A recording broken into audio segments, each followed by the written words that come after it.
गुरुदेव के चरणों में कोटि कोटि नमन। श्री विचार सागर दर्पण में हमारा चल रहा है। अच्छा, ये पेज नंबर कल पूछ रहे थे कि पेज नंबर कौन सा है। पेज नंबर 36 है और जो हमने सबने फ़ोटो स्टेट करवाई हैं उनका पेज नंबर 21 है।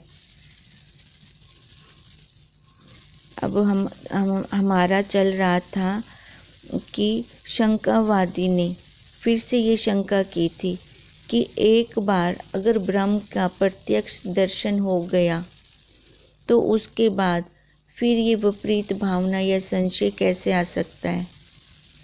तो उसके लिए मैं क्यों ये सारा कुछ करूं, कर्म क्यों करूं, क्यों ये श्रवण करूं, क्यों ये मनन करूं, क्यों निध्यासन करूं कि आत्मा और ब्रह्म का ज्ञान एक ही महावाक्य से होता है।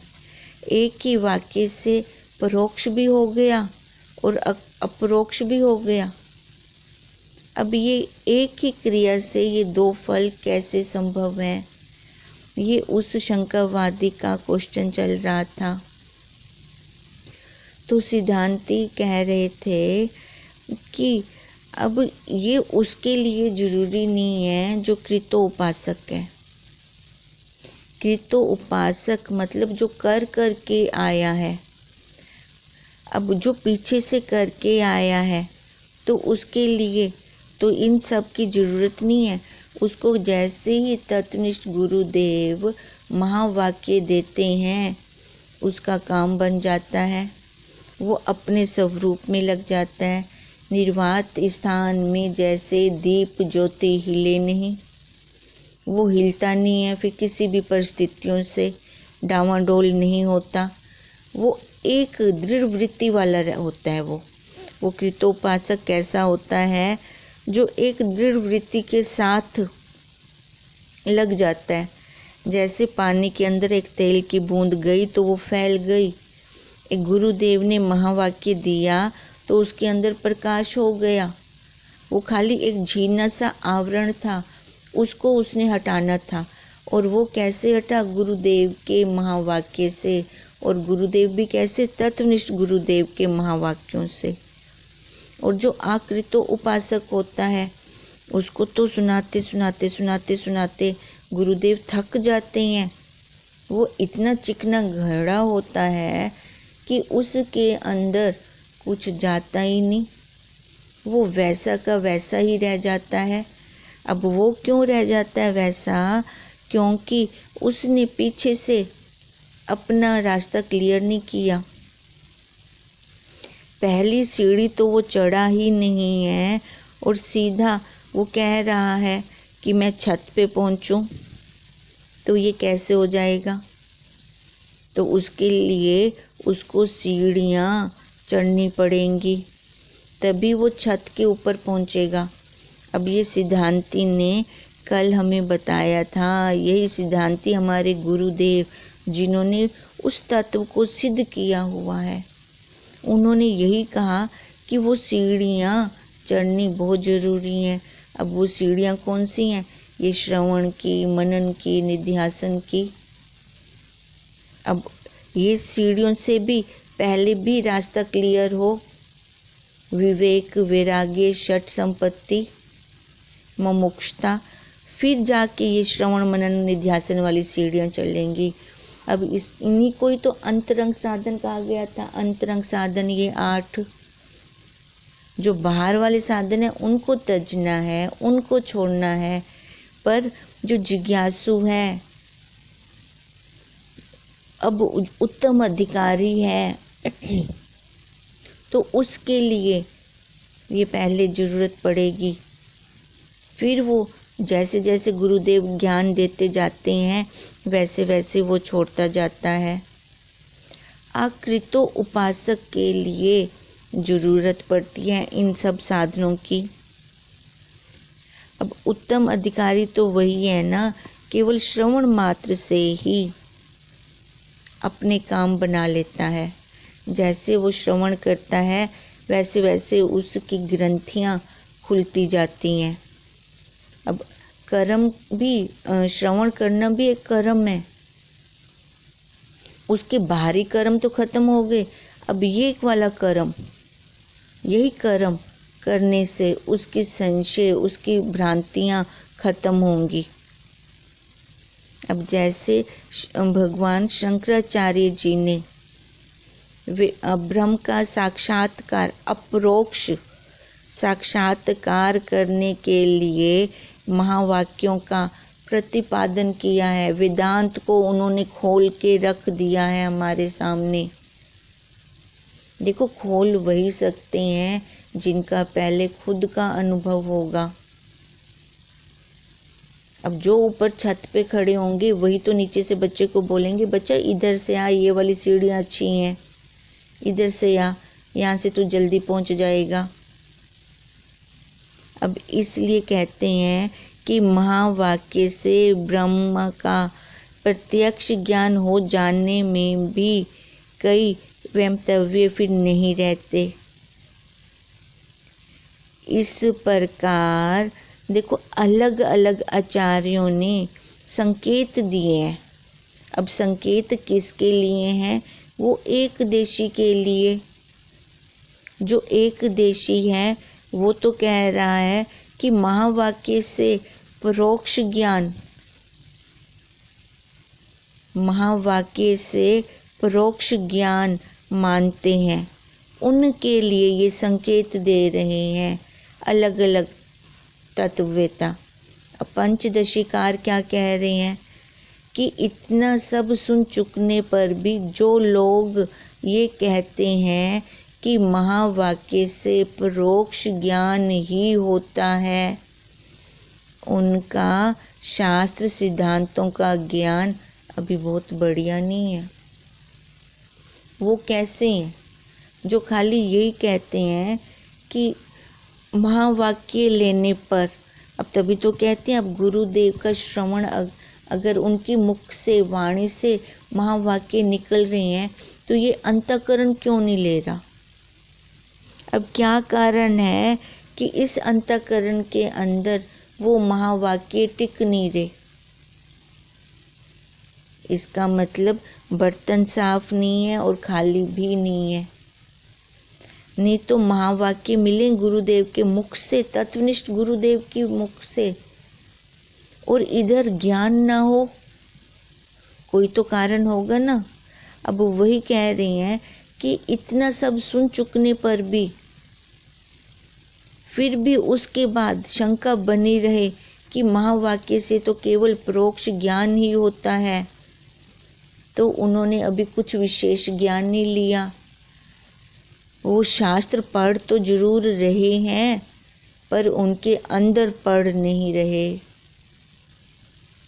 वो क्या ले रहे हैं? खाली रीडिंग ले रहे हैं। अब देखो, एक ने पुस्तक उठाई, उसकी रीडिंग ली, और एक दूसरे बच्चे ने पुस्तक उठाई। अब रीडिंग जो लेगा तो वो एक दिन में एक बुक खत्म भी कर सकता है, और जो उसको समझ से ले रहा है तो उसका एक पैसेज पढ़ने में भी बहुत टाइम लग जाना है, क्योंकि वो जैसे जैसे वहाँ से शब्द लेगा बुक से, है ना, वो पढ़ रहा है ना, जैसे लेगा तो उसको अपने अंदर खोलेगा भी, वो अर्थ के साथ लेगा। और जो रीडिंग कर रहा है वो अर्थ के साथ नहीं ले रहा, वो तो खाली बस रीड कर पढ़ता जा रहा है, पढ़ता जा रहा है। अब जो खाली ऐसे ही रीडिंग लेता जाएगा वो तो कितना खजाना पीछे छोड़ के आ जाएगा, उसको पता ही नहीं चलेगा।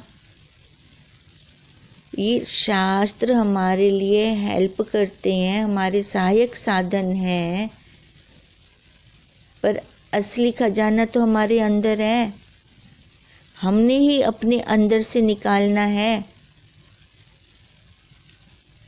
अगर हम वो निकालेंगे ही नहीं, सबके पास है। देखो, यहाँ पे भगवान जी ने किसी के पास भेदभाव नहीं किया कि ये खजाना खाली संतों को दिया, गृहस्थियों को नहीं दिया, ऐसा नहीं है। उन्होंने कोई भेदभाव नहीं किया। बस हमारे पुरुषार्थ की जहाँ कमी आ जाती है वहाँ से खजाना निकलना बंद हो जाता है। ये तो है तो सबके पास। अब इसलिए वो शंकावादी को बार बार यही हो रहा है, क्योंकि उसने शास्त्र पढ़ लिए हैं, शास्त्र बहुत पढ़े हैं, पर अभी तक भी उसकी चंचलता खत्म नहीं हो पा रही। शास्त्र पुराण आदि हैं पढ़े, यथा विधान कर्मों को उनको करके लखा, तो भी चंचलता मन की समाप्त तो नहीं हो रही। क्यों नहीं हो रही? वो पढ़ी है ना, उनकी रीडिंग ली है ना, समाधान तभी तो नहीं दिखता कोई। नहीं तो गुरुदेव कह रहे हैं कि साक्षात ज्ञान का साक्षात साधन 8वां तत्वमसी का संशोधन है। तत्वमसी का संशोधन, उसको ये नहीं कहा कि 8वां महावाक्य से साक्षात्कार हो जाएगा, ये नहीं कहा। तत्वमसी का संशोधन है 8वां साधन ज्ञान का। तो इसका क्या मतलब है कि उसकी प्रक्रिया करो। फिर प्रक्रिया कौन करेगा? हम खुद करेंगे। फैक्ट्री हमारे अंदर है, इसको विज्ञान करेंगे। फिर विज्ञान मतलब प्रैक्टिकल करेंगे। अब जब तक उस तत्वमसी महावाक्य का संशोधन नहीं करते, प्रैक्टिकल नहीं करते, तब तक उसका सत्य कैसे निकलेगा? कहते हैं ना, कोई वस्तु, इसका सत्य निकाल लो, सत्य निकाल लो। उसको अर्क भी बोलते हैं अपनी भाषा में हम। सौंफ का अर्क निकाल लो। अब कैसे उसका अर्क निकलता है सौंफ का? कैसे उसका सत्य निकलता है? जब उसको हम पीस देते हैं अच्छी तरह से, तब जाकर उसका अर्क निकलता है, वो सत्य निकलता है। अब ऐसे ही अपने ये चित्त रूपी जल को अच्छी तरह से मंधाणी से पीस दो। मंधाणी कौन सी लेंगे? गुरुदेव के महावाक्यों रूपी। अब इस मंधाणी से जैसे जैसे इसको पीसते जाएंगे, वो मक्खन निकलता आएगा। अब एक बार मक्खन निकल आता है तो फिर से दोबारा मिक्स नहीं होता, वो वहीं पे ही ऊपर ऊपर ऊपर तैरता रहता है। अब ये मक्खन किसने निकाला? जिस अंतःकरण ने गुरुदेव के महावाक्य रूपी मंधाणी के साथ वलोड़ा किया, उसने ये मक्खन निकाला। फिर उसको लगेगा ना भी हाँ मक्खन है। उसको मक्खन कहाँ दिखेगा? दूध में, क्योंकि ये प्रक्रिया से निकला।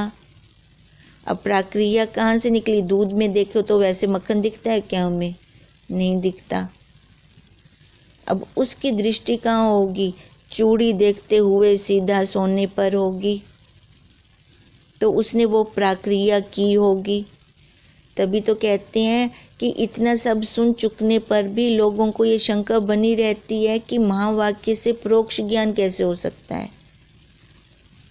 वो खाली महावाक्य को ही लेके बैठ जाते हैं कि महावाक्य से तो परोक्ष ज्ञान ही होता है, अपरोक्ष तो हो ही नहीं सकता।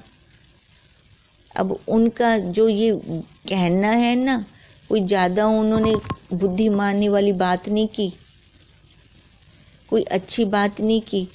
खुद तो मेहनत कर नहीं रहे और ऊपर से वो बोल रही हैं। अब उनके बराबर देखो, जब गुरुदेव सत्संग करते हैं तो अमृत वर्षा सभी पे समान होती है, एक जैसी होती है। अब एक के अंदर अंतःकरण शांत तृप्त इतना शांति अनुभव कर रहा होता है, और एक दूसरा अंतःकरण होता है कि उसको नॉर्मली लग रहा होता है, बस कुछ ज़्यादा उसको विशेषता नहीं लग रही होती। अब ये इतना डिफरेंस क्यों है? किस लिए है? ये इसलिए होता है कि एक दृढ़ वृत्ति वाला होता है और एक अदृढ़ वृत्ति वाला होता है। दृढ़ वृत्ति वाला मतलब कृतोपासक होता है और एक अकृतोपासक होता है। जो आकृत उपासक होता है वो शास्त्र भी पढ़ ले तो भी उसके संशय खत्म नहीं होंगे। इसलिए वो हंसते हैं हमारे ऊपर। जो ये तत्ववेता है ना, उनको हंसी आती है हम जैसे पात्रों के ऊपर। फिर भी इतना पढ़ लेने के बाद भी वो राज नहीं खुला, इसलिए कहते हैं वो हंसी के योग्य हैं, क्योंकि उन्होंने सिद्धांत के रहस्य को तो जाना ही नहीं। अब सिद्धांत जो एक बता दिया, उसका विलोड़ा तो हमें खुद करना था। वो विलोड़ा उन्होंने थोड़ी करना था, हमें खुद करना था विलोड़ा। उन्होंने तो अपनी जो उन्होंने उस काल में अनुभव किया था, देखो ये शास्त्र कब की हैं, उन्होंने उस काल में जो अनुभव किया था, अब वहाँ से पतन ही तो हो रहा है जीव का। धीरे धीरे धीरे धीरे धीरे कैसे वो नीचे आता जा रहा है, आता जा रहा है। तो अब उसको अपनी ही युक्तियों से समझ आएगा। जिस संसार में रह रहा है उसको वैसी ही युक्तियों से समझ आने वाला है। तो वो युक्तियाँ तो वो अपने आसे पासे से खुद लेगा, खुद निकालेगा उन युक्तियों से कि क्या कह रही हैं पंचदशीकार। मेरे को तो अब समझ में नहीं आता। अगर नहीं आता तो गुरुदेव का सानिध्य ले। एक अपनी बुद्धि खुली हुई नहीं है और ऊपर से कहें कि गुरुदेव वो भी हमारे जैसे हैं, हाथ पैरों वाले। क्योंकि एक बोलने वाले जो संत होते हैं, जो ऋषि होते हैं ना, उन पे श्रद्धा करनी कलयुगी मानव के बस की बात नहीं है। उसके लिए अंतःकरण इतना शुद्ध चाहिए कि वो राज को वो समझ सकें। इतनी जल्दी जल्दी वो समझ नहीं सकते, क्योंकि उनको अपने लिए भी तो उतना ही ज्ञान है। जितना हमें अपने लिए ज्ञान होता है ना, उतना ही हम सामने वाले के लिए अनुमान लगा सकते हैं, बस उससे ज़्यादा नहीं। अगर हमारे मन में वो शांति तृप्ति नहीं है, हमें ये संसार सच्चा लग रहा है और हम भी अपने आप को देहधारी मान रहे हैं, शरीर वाले मान रहे हैं, तो सामने हम वो शरीर वाले को देखकर सामने भी हमारी यही परिभाषा निकलेगी फिर। क्योंकि वो अनुभव तो पहले हमें खुद इस फैक्ट्री में करना पड़ेगा ना। सबसे पहले हमें श्रद्धा करनी पड़ेगी, क्योंकि खाली हमारे गुरुदेव के पास शब्द हैं, शब्दों के द्वारा ही तो वो हमें जगा सकते हैं। और हमारे पास क्या है, हम इस शांति से अशांति से शांति पाना चाह रहे हैं, तो हमें सबसे पहला हमारा साधन श्रद्धा का होगा। श्रद्धा के बल पर ही हम उस तत्व को अनुभव करेंगे, और कोई रास्ता नहीं। यानी तो मरो इस जगत में, फिर कोई मना नहीं है। जब तक अपने गुरुदेव पर ईश्वर जैसी श्रद्धा नहीं होती, तब तक हम ये गुह रहस्य प्राप्त नहीं कर सकते, इनका राज नहीं समझ सकते। नहीं तो देखो ये पंचदशीकार भी हंस रही हैं। हंसना मतलब मखौल उड़ा रही हैं। अब सामने से कोई हमारा मखौल उड़ाए, हंसे, तो हमें कैसे अंदर से लगता है। तो ये कैसे हमारे ऊपर हंसी उड़ा सकती हैं, क्योंकि मैंने अपना काम नहीं किया ना। तभी जो अपना काम नहीं करता, अपना काम ये संसार वाला नहीं, संसार वाला कोई काम नहीं है, छोड़ दो उसको। वो तो प्रारब्धवश अपने आप होता रहेगा। रील खुल रही है, देखते जाओ बस। पुरुषार्थ करना है तो अपने इसी काम पे करें, इससे ही हम छूट पाएंगे।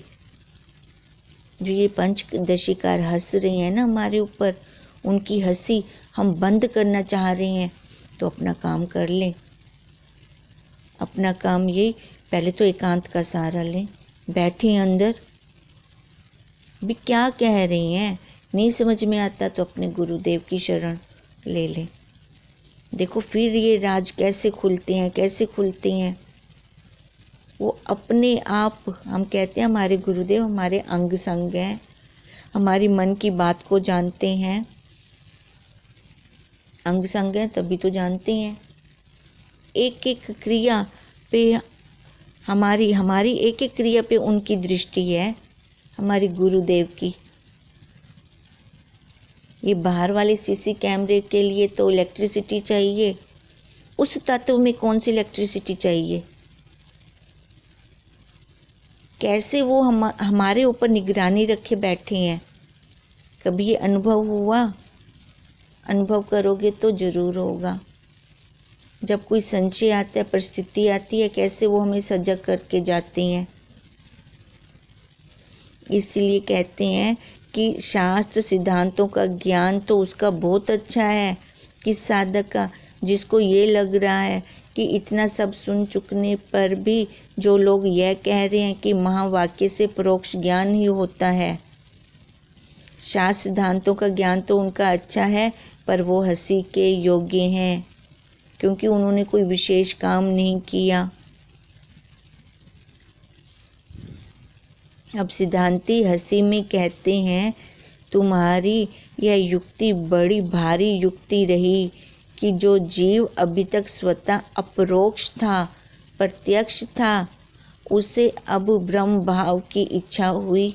बताओ, जो वो तो स्वयं था, स्वयं मैं हूँ, अब उसको भी अब ये बताने की ज़रूरत है कि तू है। देखो, जब छोटा बच्चा पैदा होता है ना, अब उस छोटे बच्चे को हम सारा ज्ञान करवाते हैं। ये तेरी माँ है, ये तेरा बाप है, ये तेरी बहन है, ये चाची है, ये नानी है, ये दादी है। कभी हमने उसको बोला कि ये तू है? ऐसा हमने कभी उसको बोला? देखो, ये कितनी हंसी की बात है कि जो वो स्वयं है, स्वतः सिद्ध है, उसको बताने के लिए भी हम, जो स्वतः सिद्ध था वो खुद को भूल गया, अब वो कह रहा है कि मैं कौन हूँ, मैं हूँ। अब पहले देखो, ये हूँ में आ गया ना, ये हूँ है शरीर वाला है। उस हैता के दर्शन गुरुदेव ने पहले करवाए। वो है, पर प्रत्यक्ष होते हुए भी अपनी विपरीत भावना के कारण उसको हम देख नहीं पा रहे, उसको हम समझ नहीं पा रहे। तो हम शंका कर रहे हैं, तो वो हंस रहे हैं। अरे भाई, तू उतना तेको तो सारा ज्ञान करवा रही थे, बोला बाद तेको तेरा भी ज्ञान करवावा कि तू भी हई बीजी में। तेको आके तेरी माँ है, बहन है, भाई है, वो तो तेको ज्ञान करवाए और तेको भी मेरे को दसना पोसे कि तू भी हई। वो हंसते हैं हमारे ऊपर। फिर इसको कल हम आगे लेते हैं, अपना होमवर्क करते रहेंगे। ओम तम नमामि हरिं परम, ओम तम नमामि हरिं परम, ओम तम नमामि हरिं परम। ब्रह्म स्वरूप गुरुदेव के चरणों में कोटि कोटि नमन।